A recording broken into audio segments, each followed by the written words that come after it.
Hey guys, how are you? How you doing? This is Mu'taz Ismail speaking. This lesson is for lesson number 6 in listening and speaking 1 course at Isra University. And Susan stays home and bakes cookies. We will be talking about the conversation between Susan and Bob, but we're gonna go very fast for idioms here. We're going to discuss these idioms and then we will go back to the conversation and see how these idioms used in context. But let me first discuss these idioms with you and then we'll definitely discuss the conversation.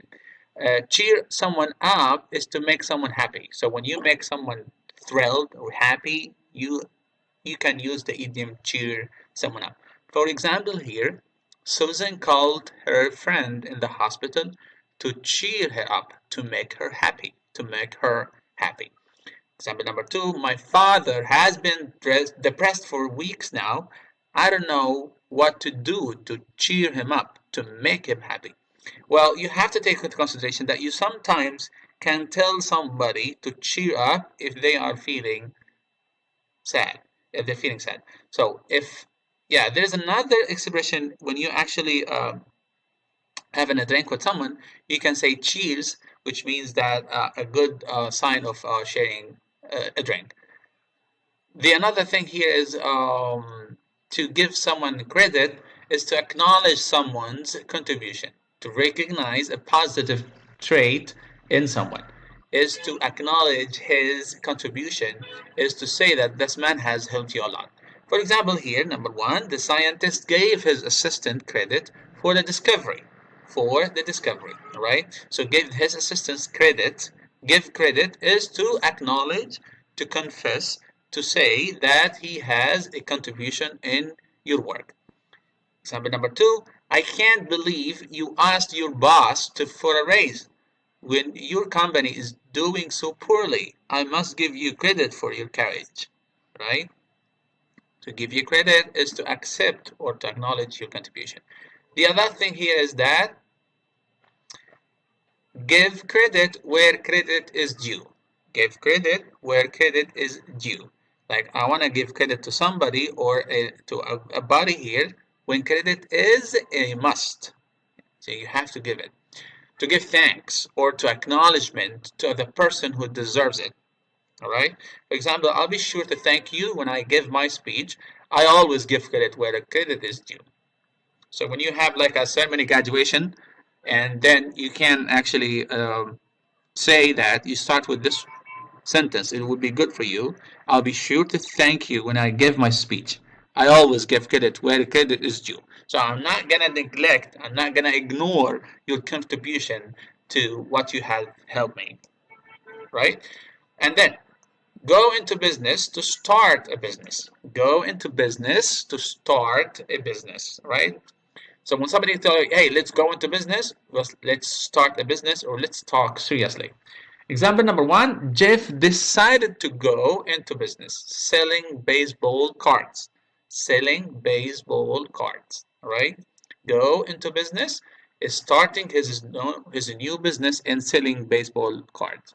Example number 2, Eva went into business selling her homemade muffin. Homemade muffin, it's a kind of a cake, small cake, right? So went into business, it started, since it's past form, right? Started into business. Good thinking, good idea, or smart planning. So when you have a very good thinking, way of thinking, good way of uh, proposing or presenting a new idea, some people tell you good thinking, or you can change it and make it a little bit better by saying good thinking, right? Smart planning. For example, I'm glad you bought a new I'm glad you bought an umbrella. That was good thinking. Do you see? Good thinking with exclamation mark. Example 2, you deserved our movie tickets over the internet. Good thinking. So which means here that you actually saying good things about the way he make that idea into action, make it happen. So you're actually praising him. You're praising him. All right. Good thinking, like good idea, smart idea. All right. Have a heart of gold. Have a heart of gold means to be very kind and giving. To be a kind person. caring person, right? Example number 1, Alexander has a heart of gold and always thinks of others before himself. So when someone thinking of himself or someone thinking of others before himself, right? Someone cares about people, someone gives all his time to help other people, we say that this man is he has a heart of gold. Has a heart of gold, he is a kind man. He is a kind man. You adopted 5 children from a Romanian orphanage? You've got a heart of gold. You see, you help people in Gaza City? You've got a heart of gold. You contributed to community? You've got a heart of gold, you see? So heart of gold is to be very kind, very giving and caring. Help yourself or serve yourself. Help yourselves to cookies and coffee, said Maria before the meeting started. Right? Help yourself. It's like a style in the American culture that when you go inside any restaurant, you'll definitely find the food on the bar, and you just need to go and serve yourself. So you can't go to the bar, ask your own food, and then after a while you come back again to take it by yourself, and that's we call it help yourself, right? Serve yourself. All right. Excuse me. Example 2, you don't need to wait for me to offer you something. Please just help yourself to whatever you want. Help yourself or make yourself comfortable. It's the same thing here. But pay attention to the reflexive form. So help yourself in singular. Help yourselves when it's plural. So when you're talking to one person, you use yourself. But when you talk a group of people, then you say have yourselves according to the singular and plural forms. Be in a mad mood, unhappy, depressed, irritable, right? To be unhappy, to be sad, not in a good condition to discuss something. For example, after her boyfriend broke up with her, Nicole was in a bad mood for several days. After students of Israel University sit at home, they are in a bad mood for several days. Example number 2, I don't like to see you in a bad mood. How can I cheer you up? You see, cheer you up here, it's make you happy. Again, remember, the bad mood is when you are sad, when you feel depressed, you feel unhappy. Just what the doctor ordered, exactly what was needed. You have to follow exactly what the doctor has said, right? Exactly means precisely. You can't change anything. You have to just follow it very very exact way. Right? Example number 2, Martin wanted a hot drink after spending the day skiing. A cup of hot cocoa was just what the doctor ordered. All right? I'd not necessarily hear that he has gone to the doctor and exactly follow what the doctor says, but the man says that it is what the book said. All right? I'm following the instruction, the exact instruction of something.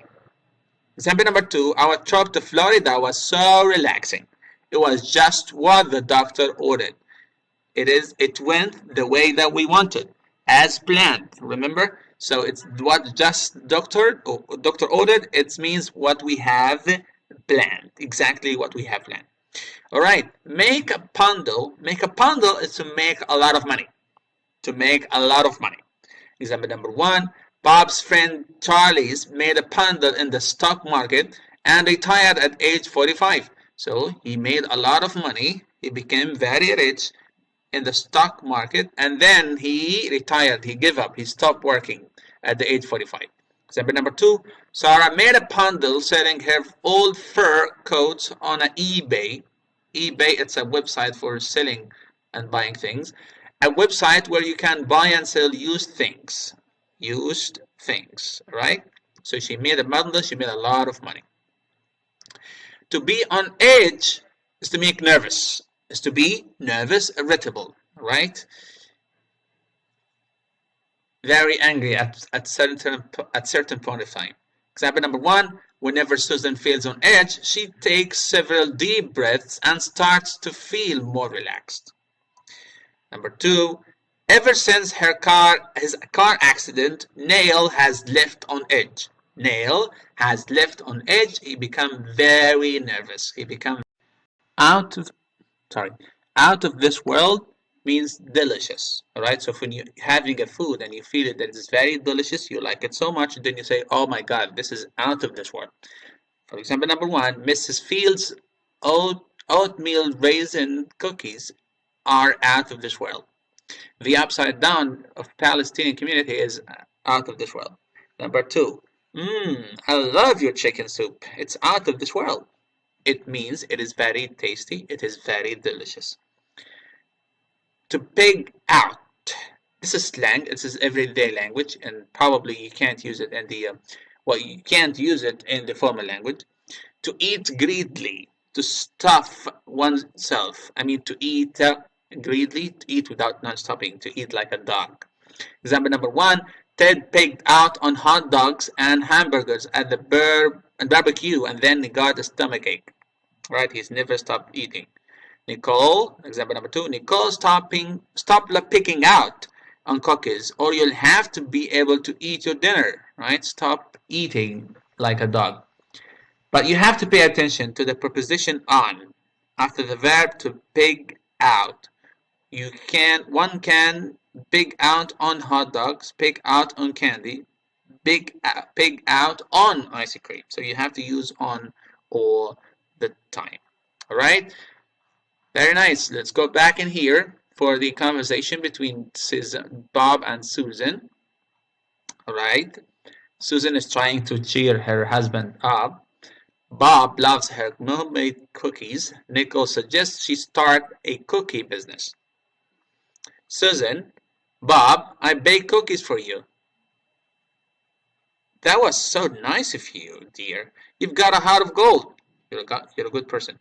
Go ahead and bake out. Eat as much as you want. These are delicious.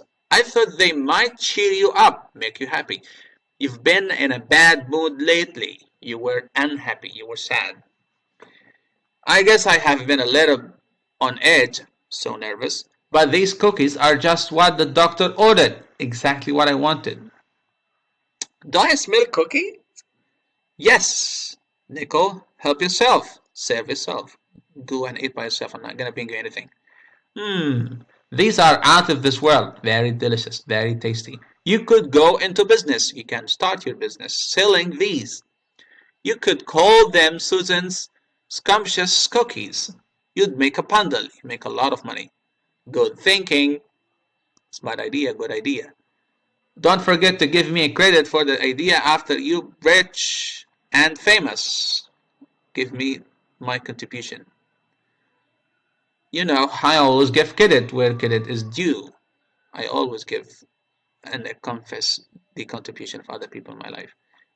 Look around here, pay attention, note, yummy this is said when something is delicious. You can also use say, that's good. Right? Very nice. Let's now listen for the conversation between Bob and Nicole so you can understand exactly what's going on here. We go for the track number 6. Lesson 6. Susan stays home and bakes cookies. Susan decides to cheer up her husband. Bob loves her homemade cookies.